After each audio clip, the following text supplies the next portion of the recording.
Observe the universal posture of modern prayer. It is a choreography of slumped shoulders, folded hands, and eyes fixed firmly on the ground. This physical stance communicates a specific psychological reality. It mirrors the behavior of a debtor, someone standing before a creditor, hoping for a temporary reprieve from a burden they can never pay back.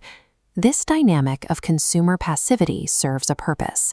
By framing the divine relationship as a series of transactions, certain religious structures maintain a manageable environment of timidity and perpetual debt. Yet, the original New Covenant manuscripts describe a relationship that looks nothing like this. The ancient text actually rejects the idea of the cowering, fearful approach as a valid way to interact with the Creator. If the blueprints for the faith forbid approaching God as a shrinking beggar, what is the legally authorized way to stand in His presence? The answer is found in the Koine Greek word Parrhesia. It is the linguistic tool the ancient writers used to dismantle the debtor's mindset. To understand the weight of this word, we isolate the first root, pan.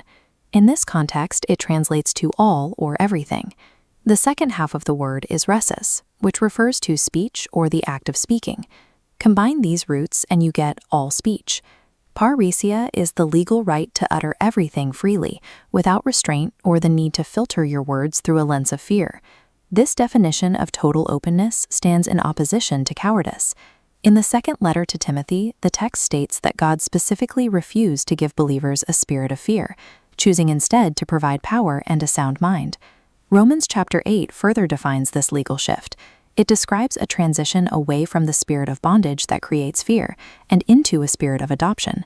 You are no longer a slave waiting for a sentence.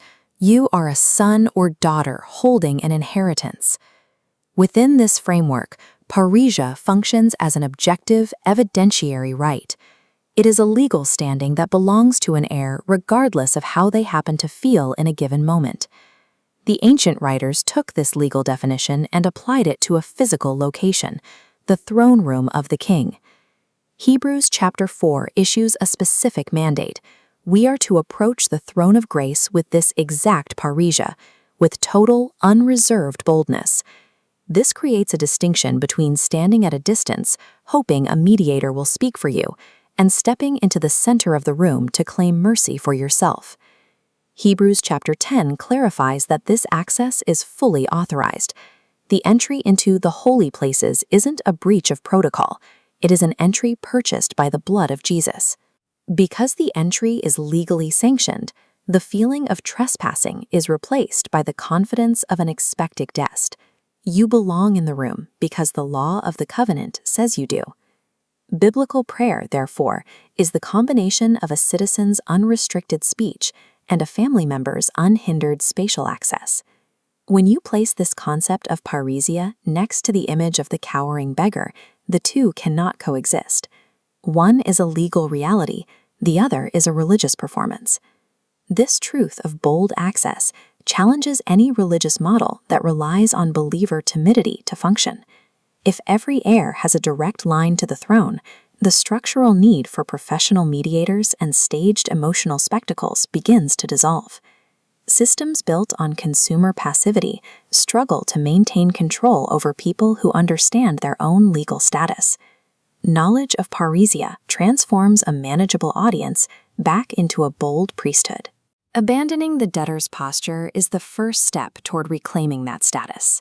It requires trading the comfort of a submissive script for the responsibility of direct speech. Prayer, in its purest form, is the unreserved speech of a son or daughter who knows the king's door is already open. You are never meant to bow in shame when you have been legally authorized to speak as if you belong in the room.